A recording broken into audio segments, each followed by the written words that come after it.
Aku Volkan ya. Lo prefer mana? Argentina apa Kroasia? Kroasia jelas. Serius? Iya, tim Ngomong liat- kampungan Argentina itu. Oh, Kampungan gara-gara katanya. nih ya? Iya, bukan gara-gara sikap mereka di lapangan iya sama sih. sekali nggak sport. Tapi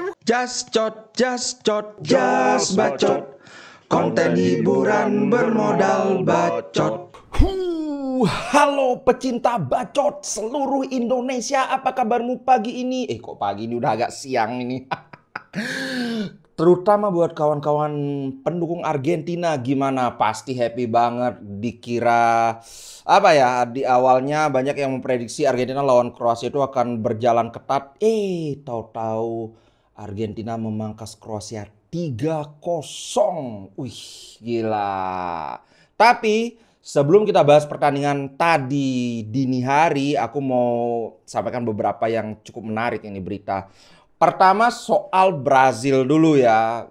Kawan-kawan tau lah gimana Brazil itu kalau mereka ngegol kan mereka dance gitu kan. Nah, banyak yang mengkritik soal ini. Dibilangnya itu meremehkan lawan gitu loh. Lawan yang lagi terpuruk kan, lagi kebobolan terus nari-nari gitu.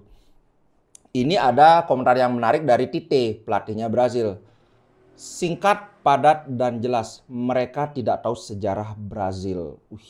Gila. Nah, Brazil ini memang negara yang sangat lekat dengan tarian gitu loh. Kalau kawan-kawan tahu sejarah Brazil dulu mereka dijajah oleh Portugal. Kayaknya dulu masih kerajaan Portugis ya, belum Portugal namanya. Nah, mereka kan dijajah.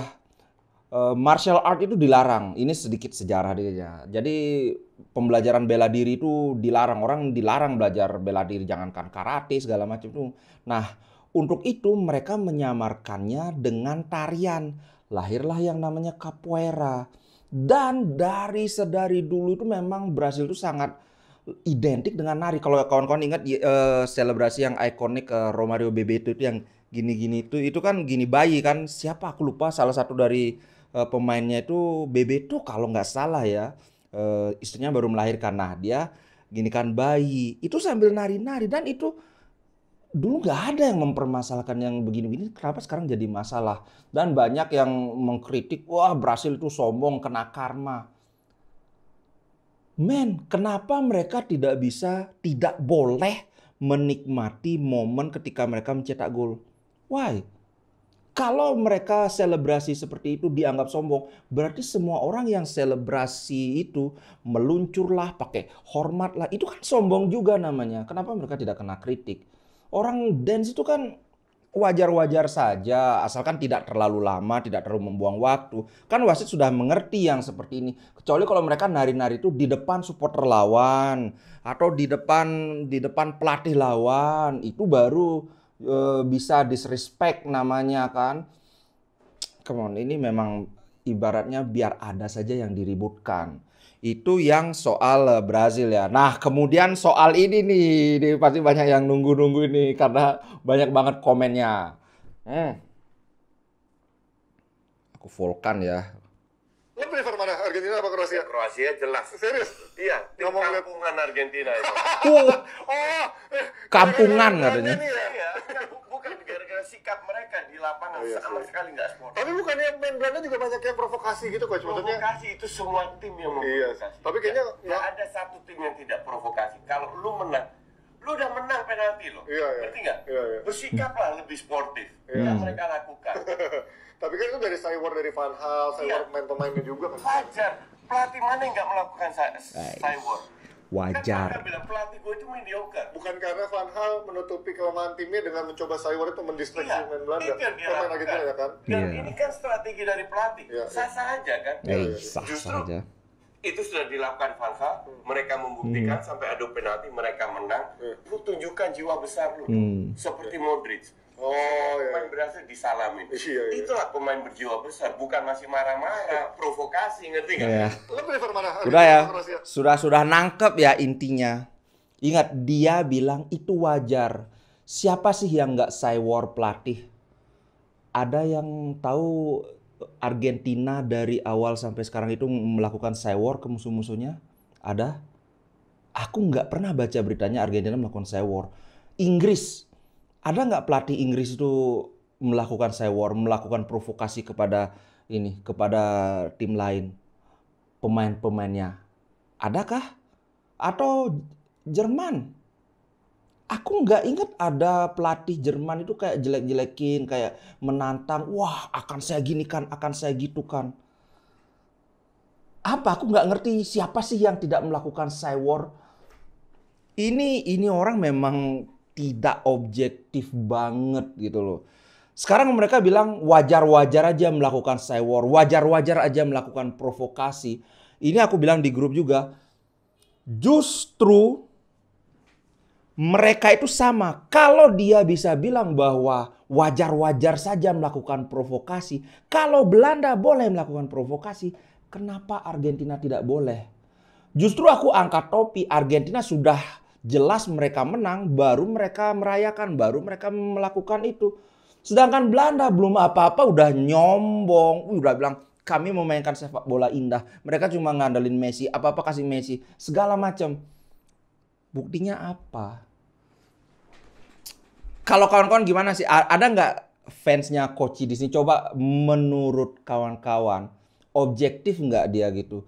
Pakai bilang Argentina tim kampungan, hey. Terus dia bilang, coba lihat Kroasia. Kroasia nggak ada tuh gini kan Brasil. Ya orang Brasil nggak, sikapnya nggak sama kayak Belanda, ngapain? Terus coba kalian lihat kemarin, tadi Argentina menang lawan Kroasia. Ada nggak pemain-pemain Argentina yang ngejekin pemain Kroasia? Nggak ada, karena memang sama-sama respect. Respect has to go both side. Dua-duanya harus respect. Nggak bisa Anda melakukan sikap yang tidak respect, tapi pingin lawannya respect. Setelah mereka menang, enggak, kami jadi korban. Emang kebiasaan bro, orang yang kalah itu selalu menjadi korban. Padahal dia duluan yang nyari masalah. Apalagi sama-sama tahu si coach ini kan memang pendukung Belanda. Ngomongnya soal objektif, saya objektif. Alah. Buktinya.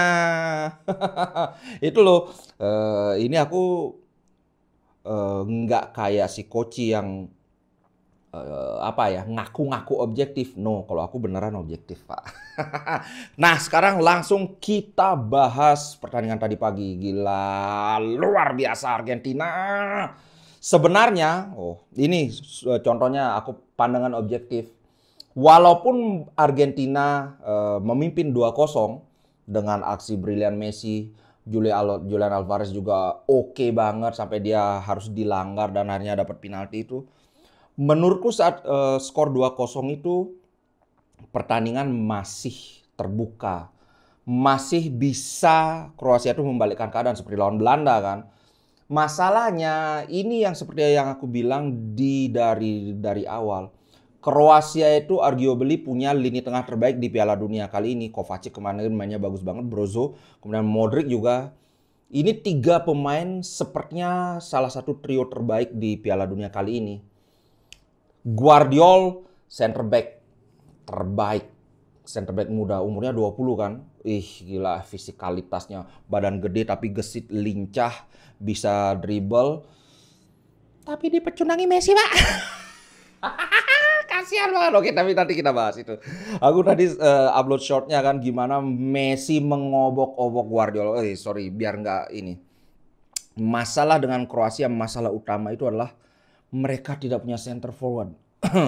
Center forward yang kemarin nomor 9 itu dari tipikal permainannya, satu kualitasnya nggak terlalu bagus.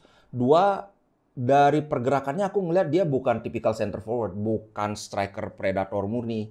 Inilah sehingga walaupun 30 menit pertama pertandingan itu Kroasia benar-benar menguasai. Bahkan kalau kawan-kawan nonton, pasti nggak nyangka.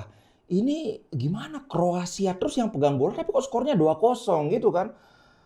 Dan harus diakui Argentina, gol pertama itu ada sedikit, aku bilang kemarin itu layak penalti.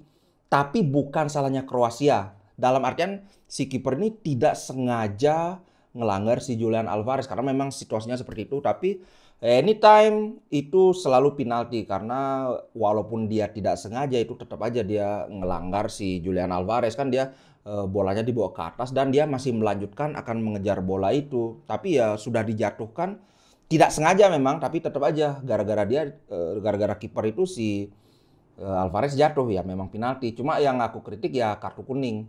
Menurutku tuh mestinya nggak kartu kuning karena tidak terlihat ada kesengajaan dari kiper itu, memang duel ingin memperebutkan bola. Itu yang pertama. Jadi ada unsur sialnya kan Kroasia.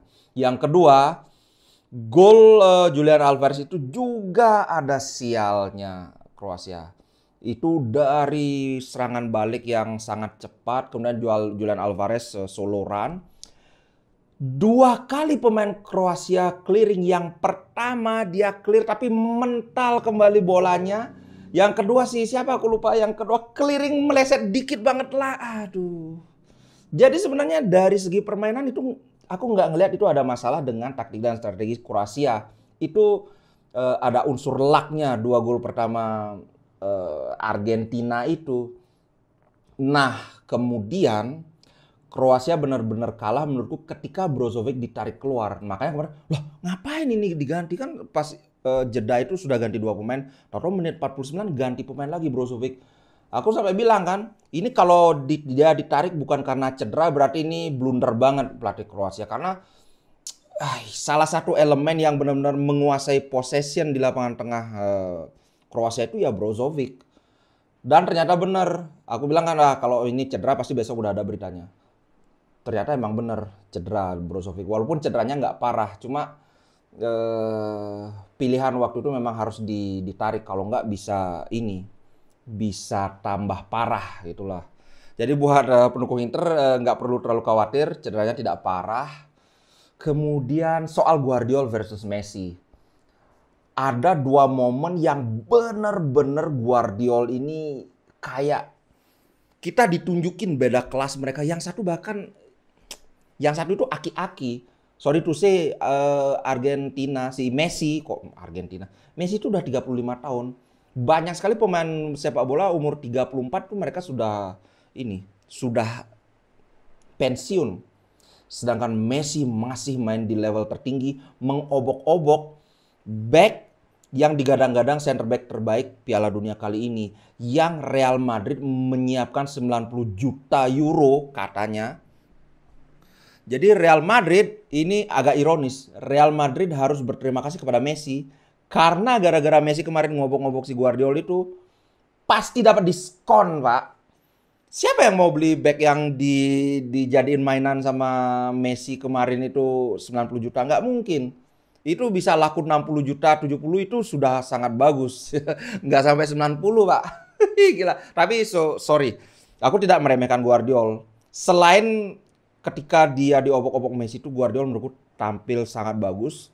Sangat kokoh. Tapi memang, sorry to say, Messi terlalu hebat. Ada yang momen Messi nembak dari kiri itu kan dia juga mengobok-obok Guardiola juga kan. Dari tengah, 1-2, kemudian dibawa ke kiri. Guardiola, bayangkan fisik seorang pemain 20 tahun itu kalah dengan pemain 35 tahun. Apalagi di terakhir itu, ketika dia akhirnya kasih asis ke Julian Alvarez itu, dari dekat tengah lapangan loh Messi bawa bola. Dari sana dia duel, kalah si Guardiola. Gila, benar-benar unbelievable. Makanya aku bilang kemarin mungkin ini bedanya dia memang sangat bagus Guardiola, tapi disinilah masalah pengalaman yang berperan. Aku bilang kalau itu center back berpengalaman, apalagi center back Itali, itu sudah dilanggar Messi, nggak dikasih sampai kayak gitu.